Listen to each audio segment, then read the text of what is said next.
جزاك الله خيرا خير الجزاء. شيخ سؤاشك لو حيل هذا هاي واحد مدى سؤاله موضوع لحريري إنها قد ماذين. شيخ سؤاشك لو حيل هذا هاي إسلام با إسدي شيء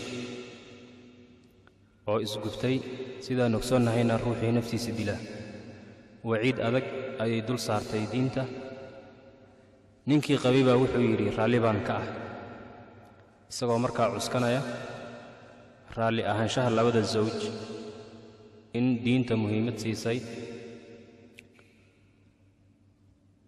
gabagabada su'aasha waxa weeyaan islaanta isdishay cuquubada ka dhalatay dilkeeda ma uga qaadmi karaa raali ahaanshaha ninkeeda? bismillaahir rahmaanir rahiim. inuu ruuxu isdilo ama rag ha noqdo ama dumar ha noqdee waa dunuubta ilaahay laga galo kuwa ugu waaweyn bay ka mid tahay. bal nabigeennu wuxuu yidhi sal alayhi wasallam kama fii saxiixi muslim ruuxii isdila naartuu galayaa waana ku waarayaa buu nabigu sal alayhi wasallam. naarta gudaheedana wuxuu lagu ciqaabayaa weliba wuxuu isku dilay baa lagu ciqaabayaa. hadduu sun cabbay isagoo naarta ku jira haddana suntii la cabsiinaya. hadduu mindi isgeliyey naarta dhexdeeduu mindidii isla dhacaya. hadduu isceejiyey isagoo naarta ku jiro haddana isceejinaya. naartana waa ku waarayaa buu nabigu yidhi salawaatu rabbi wasalaamu calayh. marka isdilku masale sahlan maaha.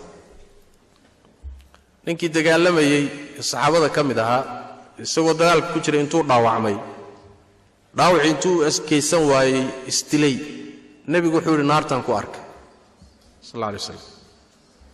marka isdilku ma sahlana waa arrin halis ah. leanna ruuxu markuu isdilayo wuxuu ka cadhaysan yahay ilaahay qadihiisa iyo qadarkiisa. qorshahan ilaahay la rabay inuu u sabro oo ku sabro wuu ka xanaaqsan yahay. ilaa muxuu isu dili ya islaam baa waxay leedahay waa layla guursaday waa isdilahay oo xagee u socoto ya ninkan haddaad la noolaan kartana la noolo haddii kalena isaga dhulka ilaah waa ballaadhan yahay maxaad cadaab u geli oo naftaada balaayo ugu rid. yacni waxaad mooddaa haddiiba la isdilaba in janno la sii aadi doono oo laga nasanayo dhibkan iyo waxan jira balaayoon baa la sii aadi iyo wax ka daran. sidaas daraaddeed isdilku ma sahlana. ruux mu'minana inuu isdilo inuu u badheedho wax sahlan maaha. leanna iimaankiisa ayaa u diidaya wax badan. hadday dhacdo ka isdilay iyo ka raalliga kuwa waa isku dembi. ninkan le raalli baan ugu ahay inay isdisho asaga iyo iyadu isku dembi waayo. markay dhimato wuxuu yidhi raalli baan ka ahay. raalli baan ka ahay bimacnaa waan ka raalli noqday waan cafiyey miya khayr allah si hadduu cafiyey asaga wixii xaqiisa aan buu ka cafin karaa. laakiin inay isdishay xaqu isagu lahaa ma aha. naftan inay saartay ooy xaqdarra ku dishay ma ninkaa lahaa? nafta ma ninkaa lahaa oo wuu cafin karaa miya? maya. nafta allah lahaa. allihii lahaa baana yidhi yaan la saarin oo xaqdarra yaan lagu dilin. xaqaasi marka waa xaq allee xaq isaga khuseeya maaha. asagu wixii kale ka dhexeeyey ha ka cafi.